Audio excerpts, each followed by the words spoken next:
Welcome back to Weekend Walkabout, where we're in our gardens and yours virtually. We're coming to you from gardenatozz.org. I'm Stephen Nicola. I'm Janet McConovich, and I'm not getting rid of that eating bright, fresh, homegrown tomatoes picture until I have to, nor will Steve ever get rid of the fishing picture, although sooner or later I'll look at Autumn's face. I didn't notice there. A little bit grumpy about the wind and the cold that afternoon. And Sonia Nicola is here, our daughter, running the chat, moderating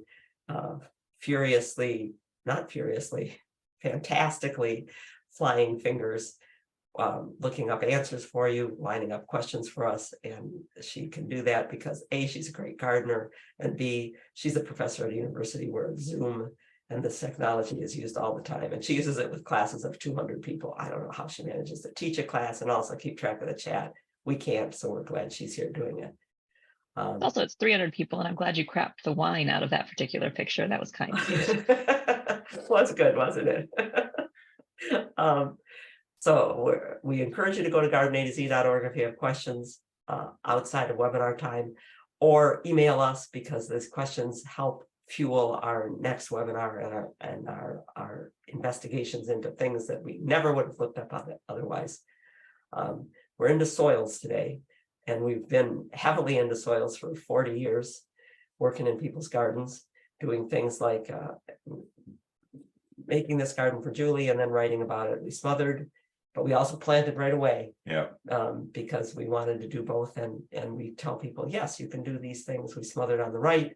On the left, we took the sod out and planted right away. Yeah. In order to remove the lawn. I've forgotten Kathy's house. We found. Yeah, we found this terribly compacted, used to be a cornfield, hard packed soil that we broke up and added compost and soil on top of. And we write and tell people about those things because it's not the standard thing that you find in books. It's dirty pictures. We also tell people about whether you till or not till. And that's what all today is about. It's Weekend Walkabout about testing and improving soil. There is a note-taking guide. It's on our website, and also if you open your chat, you'll find a link to it. If you want to follow along, we'll be showing you where we are as we go along.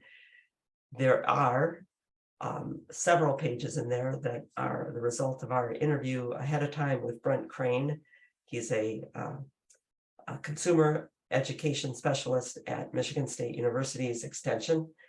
He's a wonderful guy. We had a fantastic time talking, and coincidentally, he has the same problem today that we have today. Steve's going to be leaving early because we're in charge of our grandkids, and one of them has to be at a hockey arena at a certain time. Brent's kids, he said, I have to check which of my kids has to be where on Saturday. So Brent may or may not be joining us a little bit later, but in case he can't join us, some of the answers that he has to some of the questions that might come up are in that note-taking guide, and we won't be going through those specifically.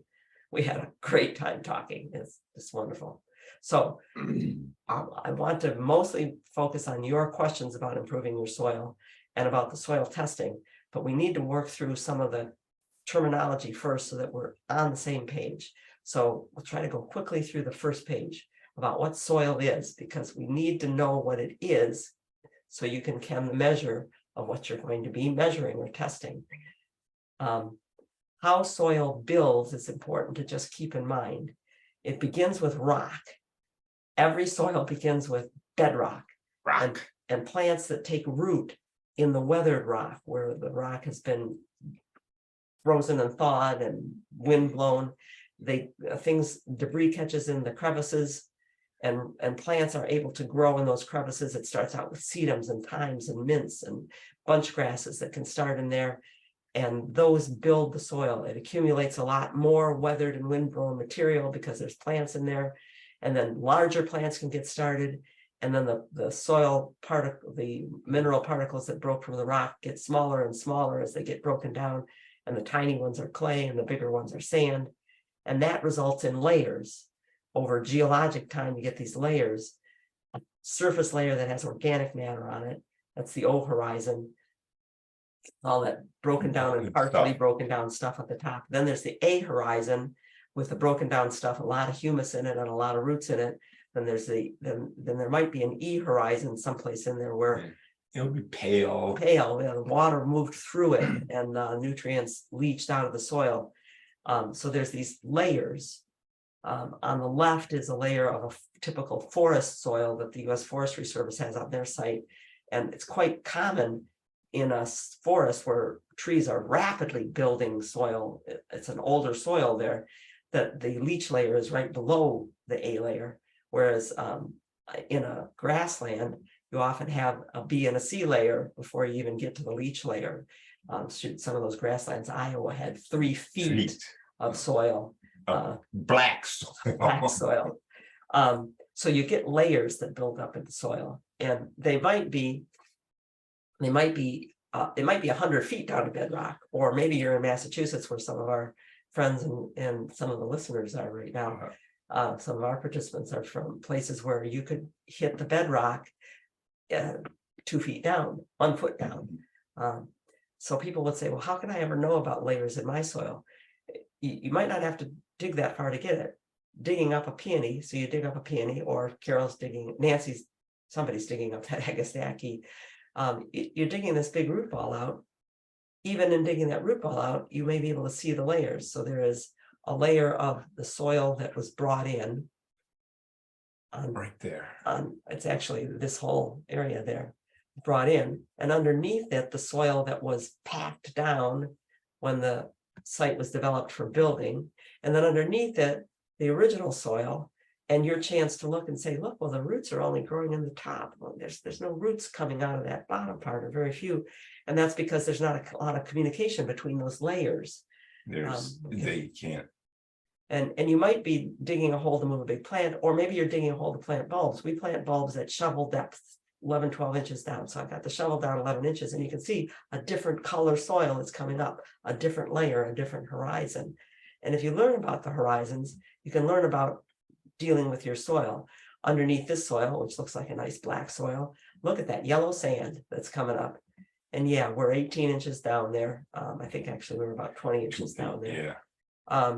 But there's yellow sand underneath, and yellow is a color that tells you something. We're going to get into a little bit later. So anytime you're digging a deep hole for whatever, maybe you're digging a deep hole because you're putting in post hole, using a post hole that you're to put in a fence post or a deck post. Take a look at what's down underneath. Or if somebody is digging a foundation in the neighborhood, if you could ever find this. Oh, you see Stephen rolling his eyes as Janet jumps out of the car, still moving, to jump into a hole before they Or yelling at me to stop. I stop. They're digging here. Look at that leach layer. Look at that horizon down there at about 2 feet. This tells me anyway that this neighborhood used to be a forest. There's the O horizon with the organic matter. There's the A horizon with the topsoil. And almost right underneath it is the leach layer. I said, this used to be a forest. This is a forest soil. And those are things that it's cool to know, and it's important to know when you're talking about fertility. The parent rock is a major influence on what the soil is, because the mineral matter, almost all the mineral matter, the sand, the silt, and the clay, is all broken down from the rock that you're built on. So the rock is different in different places. There are other things that influence it. The climate, how much weathering goes on. Water, yeah. Thaw. Hills and valleys, and which plants grew there. It makes a difference whether whether oaks decided to grow there or pines decided to grow there. Also, did the glaciers make it that far? Yeah, there's 20,000, more than 20,000 distinctly different soils in North America alone. So this is I think this is the forestry. This is either the U.S. Geological Survey's map, or it's the Forestry Service's map of the soil types in the United States, which shows that in where I am in Michigan, most of our soils are alpha soils, and that's not alpha like alpha dog. That's ALFA, and hell, I can't remember what it means. There's incepta soils going on over here where we work a lot in Massachusetts. And it's just, if I look those soils up in the U.S. Geological Survey, it will tell me what the horizons look like. It will tell me that in that area, the natural soil is this. And it tells you all the way down 100 feet in many cases what's going on.